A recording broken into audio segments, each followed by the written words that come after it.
But the thing that I didn't expect was so many people who are not American citizens to be so concerned about America saving freedom.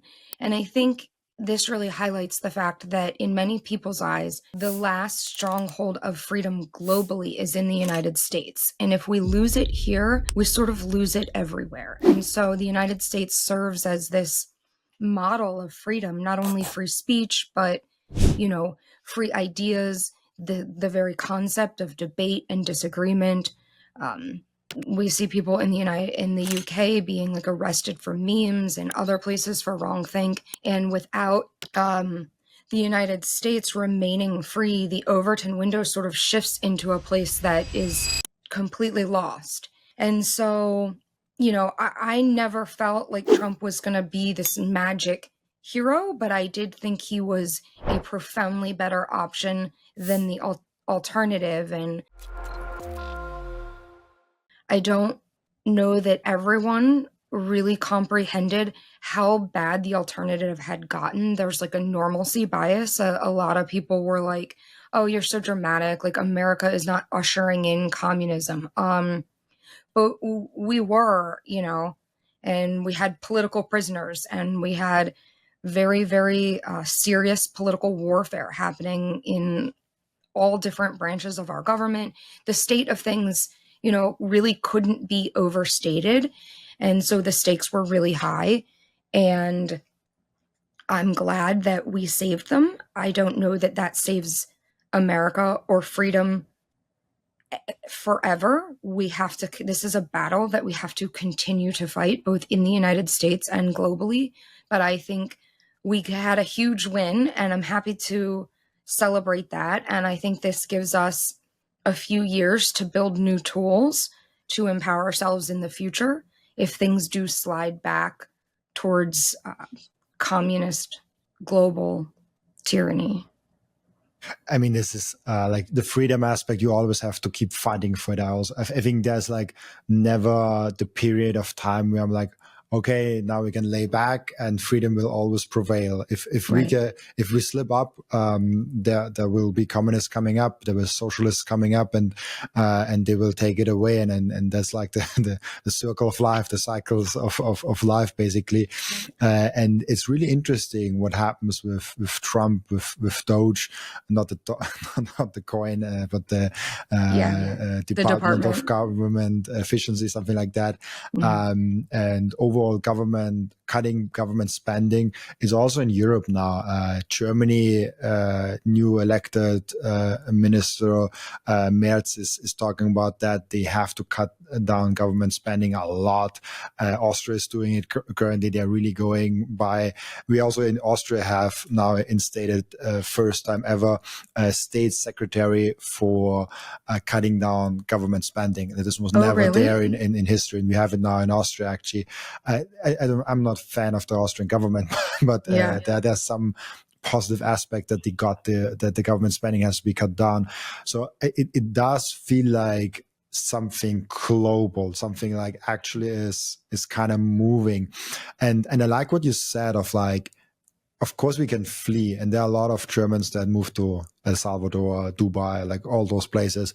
But I kind of like Austria, and I kind of want to keep fighting for my home country as long as possible. Like I don't want to just flee because it gets a little bit difficult. Like I want to fight for the home country, and I do encourage like also like Americans, like if a country, like if all the good people of a country leave, like then the fight is lost. But if the good people stay and like actually keep fighting for it, then maybe they have a chance. So there's like a value in that, I think.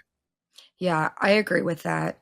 And if we all abandon our home countries, there will be nowhere else to go. Nowhere is perfect. We see a new piece of the conversation happening in El Salvador with the IMF agreements. And, when I was in Dubai, I got there were lots of arguments about, well, Dubai is not free. Like, what kind of an idiot are you because you think it's free in Dubai? And so nowhere is perfect. Everywhere has its challenges.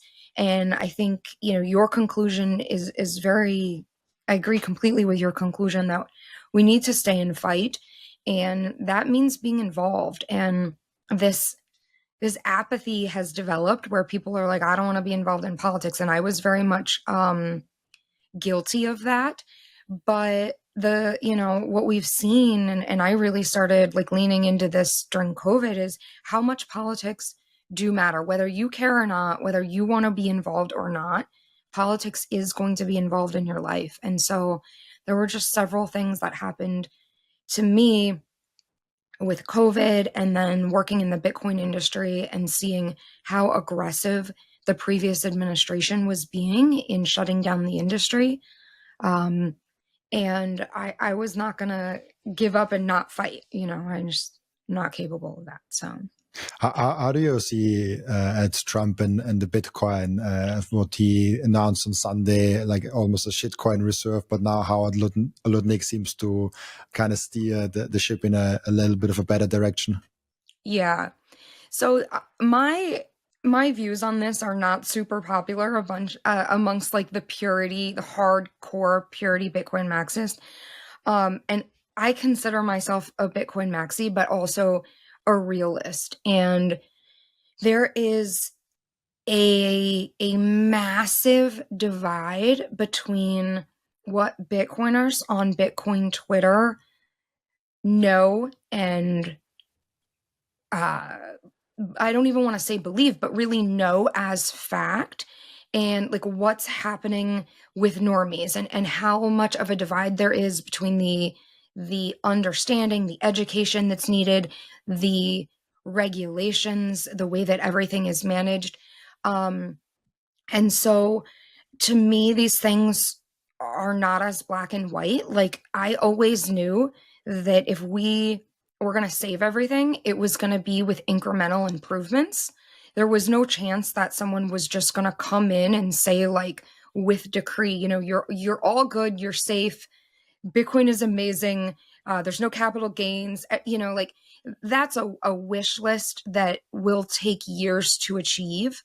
And so I have to say, like, all of the shitcoining, all of the nonsense, like all of these things are overplayed, in my opinion. They will play out. Bitcoin will win.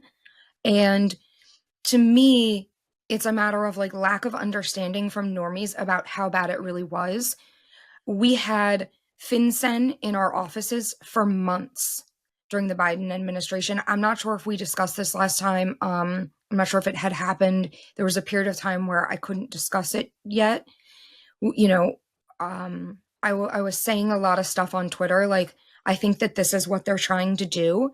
And in fact, it I knew that that was what they were trying to do because they were in our offices arguing about it, right? And so they wanted to make self custody illegal. They wanted basically to regulate the shit out of this industry and kick all the Bitcoin and crypto companies out of the United States. We saw the beginning of the success of that with a lot of the wallets that left and all these companies saying if you're an American citizen, you can't be in the United States. So it's a long-winded answer to say, like, this is not only the better of two less than ideal situations. This is actually like we are in a profoundly good place compared to where we were, let alone where we were going.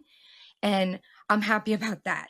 Is it perfect? No. Like, am I going to be hugely disappointed if the government uses our money to buy non-sensory? Of course. And I'm still hopeful that that's not what happens. And I don't want to say categorically that I don't really care, but to some extent, I don't really care because I still have a job. I still have a team of developers that we can go back and start building new products instead of all losing our jobs. And there are no longer regulators in our offices trying to dictate how we can and cannot do that. So to me, that's such a big win. I'm going to take that for now and just hope that Trump continues his Bitcoin journey and more politicians continue their Bitcoin journeys. And maybe in 2028, we'll get a hardcore Bitcoiner who really understands things.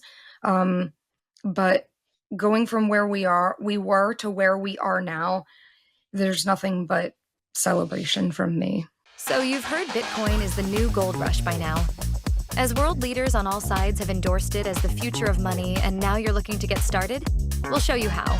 It's actually easier than you think. First, go to your nearest Byte Federal ATM and turn your cash to coin. Byte Federal has over 1,200 locations around the country with the highest daily limits. Go to our website, bytefederal.com, to find the nearest ATM to you. Log in to any wallet, then create an account, deposit your US cash, and instantly convert it to Bitcoin. That's it. We are the only US manufacturer and operator in the Bitcoin ATM industry, and our US-based live customer service is second to none. Go on, give it a whirl, and don't get left behind. Click the link below.